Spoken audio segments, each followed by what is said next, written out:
ही कोई नहीं, तुम्हारी तो हैसियत ही कोई नहीं। तुम्हें तो एक चाबी लगे 20 करोड़ डॉलर की, तुम बिक जाते हो।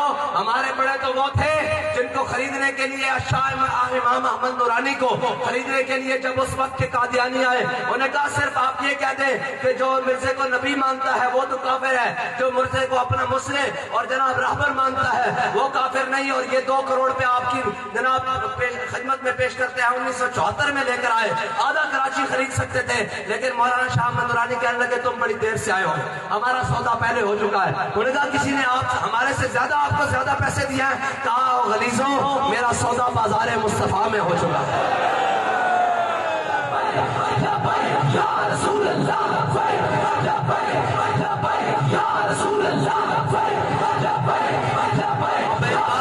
मेरी बात सुनो, कुफर को किसी बात का डर नहीं है, ना हमारे जुब्बों का, ना हमारी पगड़ियों का, ना हमारी तकरीरों का, ना हमारी किताबों का, ना हमारे इल्मों का, ना हमारी फलसफे का, ना मंतिक का।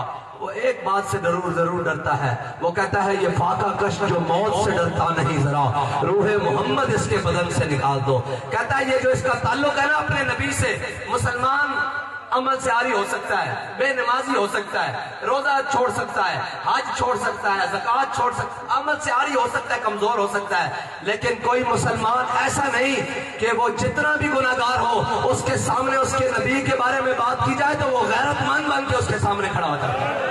फिर वो नहीं देखता कि नमाजी हूं कि नहीं, वो कहता है नमाज अच्छी, रोजा अच्छा, हज अच्छा, ज़कात अच्छी, मगर मैं बावजूद इसके मुसलमान हो नहीं सकता, न जब तक कट मरूं ख्वाजा पता की इज्जत पर खुदा शाहिद है कामिल मेरा ईमान हो नहीं सकता।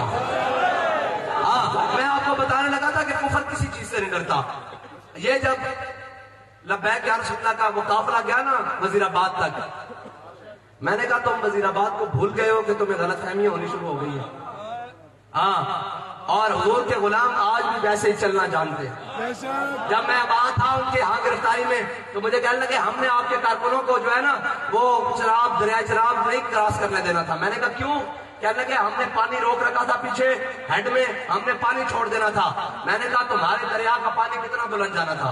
उसने कहा जनाब बहुत। मैंने कहा ऊपर जाओ, कहता और। मैंने कहा 20 फुट, कहता नहीं और ऊपर। मैंने कहा 40-50। मैंने कहा पुल तक, कहता हाँ हमने पुलों तक पानी छोड़ देना था। और मैंने कहा अरे बेवकूफ, हुजूर के आशिकों का जो इश्क है ना वो सरैया सितारे से भी ऊपर लगा हुआ था, और तू दरिया की बात करता है। ये तो तुम्हारी किस्मत अच्छी है, वरना चश्मे फलक ने ये मंजर देखना था जो इकबाल कह कर गया है कि महफिल कोनो मकाम शहरो शाम फिरे, लेकिन मैं तौहीद सिफते जाम फिरे, कौमे दश्त में लेके तेरा नाम फिरे, और तुझको मालूम है कभी नाकाम फिरे, दश्त दरिया भी न छोड़े हमने, बारे गुलुमात में दौड़ा दिए घोड़े हमने। मैंने कहा ये तो सदियों बाद हुजूर के गुलामों ने तुम्हें करके दिखा देना था कि हम दरियाओं में उतर कर पार करते कैसे। मैंने कहा ये बात ही कोई नहीं। हजरत साद बिन अबी वकास ने जब सामने दरिया दजरा को देखा ना तो कहा दरिया दजरा हम हुजूर के गुलाम है, पार जाना है, रास्ता दे दे। और सहाबा कहते हैं हजरत अबू उबैदा बिन जर्राह और हजरत साद बिन अबी वकास और बाकी सहाबा ऐसे आपस में गप्पे लगाते हुए जा रहे थे जैसे बंदा खुशकी के ऊपर चल रहा होता है, ऐसे दरिया के ऊपर चलते हुए।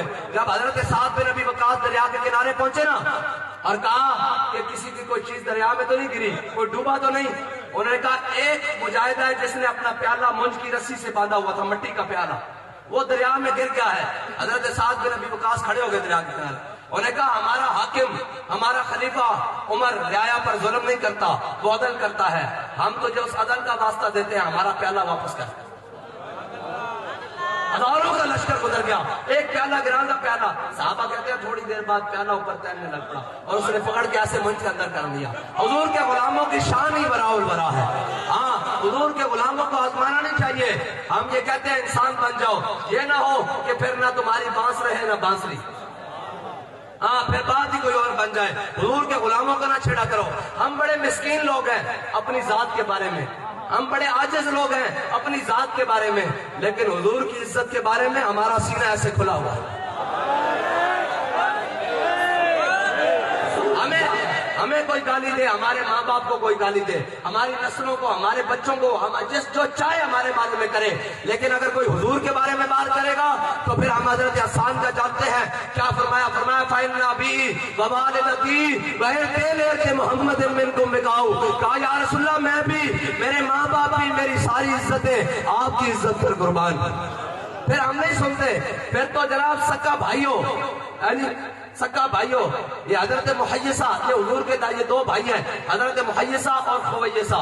محیصہ یہ پہلے اسلام لے آئے, حضور کی بارگاہ میں آ گئے, اسلام قبول کیا. حضور نے فرمایا فلاں یہودی کو مارا ہو, گئے اور جا کے یہودی کو مارا ہے. واپس گھر آئے تو ان کا بڑا بھائی خویصہ وہ کہنے لگا ہے تو بڑا احسان فراموش ہے, وہ یہودی کے ہم پر بڑے احسان ہیں, ہم اس سے قرض بھی لیتے رہے ہیں, وہ ہمارے اوپر احسان کرتا تھا, ہمیں گندم بھی دیتا تھا, جو بھی دیتا, گیہوں بھی دیتا تھا, اور جب قرض کی ضرورت ہوتی قرض بھی دیتا تھا, ہم اس کو لوٹا دیتے, تو بڑا احسان فراموش ہے, اس یہودی کو مارایا.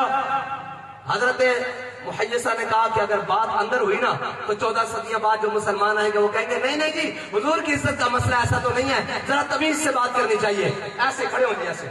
حضرت محیصہ نے اپنے بھائی خویصہ کا ہاتھ ایسے پکڑا, ایسے ہاتھ پکڑا اور باہر چوک میں لے آئے. جیسے ایسے باہر کوئی چوک ہو نا, بڑا چوک, ایسے جیسے دادو چوک میں, مدینہ پاک کے بڑے چوک میں لے آئے اور جا کر کہا بیٹھ جائیں, اور جا کر کہا یلوم ابن امی, کہا یہ میری ماں جایا, بھائی تو تھا نا, کہا یہ میری ماں جایا مجھے ملامت کرتا ہے کہ میں نے حضور کے کہنے پر اس یہودی کو کیوں مارا ہے. کہا اگر حضور حکم دینا تو میں اس کی گردن بھی اتار کے رکھ دوں گا. جب حضرت محیصہ نے یہ بات کی نا تو خویصہ نے کلمہ نہیں پڑھا تھا, انہوں نے اپنے بھائی کو ہاتھ پکڑا, انہوں نے کہا مجھے اس در پہ لے جا جو در ہر چیز سے بیگانہ کر دیتا ہے, مجھے بھی حضور کا کلمہ پڑھوا کر لے کر آ. بس اتنی سی بات ہے. ہاں اگر حضور کی عزت کے مسئلے میں ہمارا اپنا سکا کوئی آ جائے تو ہم اس کو کچھ نہیں سمجھتے. کوئی ہمیں پڑھائے ادھر آپ دائیں بائیں کی باتیں, میں کہا ہمارا باپ آ جائے, ہماری ماں آ جائے, ہمارے سکے رشتے آ جائیں, ہمارا امام بتا کر گیا جب حضور کی بات آ جائے تو ایک ہی بات کرنی ہے, کروں تیرے نام پہ جاں فدا, نہ بس ایک جاں تو جہاں فدا, اور تو جہاں سے بھی نہیں جی بھرا, کروں کیا کروڑوں جہان ہے حضور کے نام پر. اور آخری بات, آپ پریشان نہ ہوا کریں, خوش ہوا کریں اس بات پر کہ ہم حضور کے نام پر ہیں. کئی جناب چوروں کے نام پر, کئی منی لانڈرنگ کے نام پر, کئی ایان علی کیس کے نام پر, جناب کئی پتہ کری کسی کے اوپر کیا الزام ہے. ہمارے اوپر ایسا کوئی الزام نہیں, ہمارے اوپر ایک ہی الزام ہے کہ یہ محمد عربی کے غلام ہیں اور یہ حضور سے انے باش کرتے ہیں, یہ بنا سوچے سمجھے کرتے ہیں. ایک یاد رکھنا ہے, قیامت والے دن بھی آواز لگنی ہے.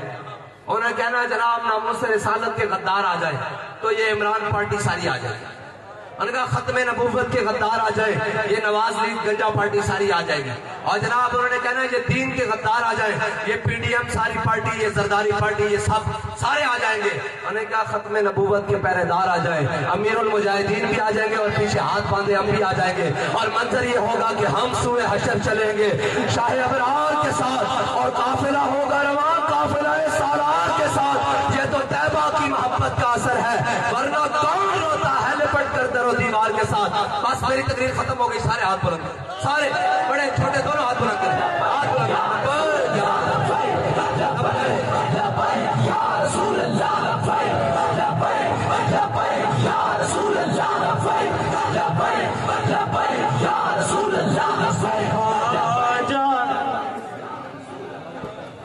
رحمت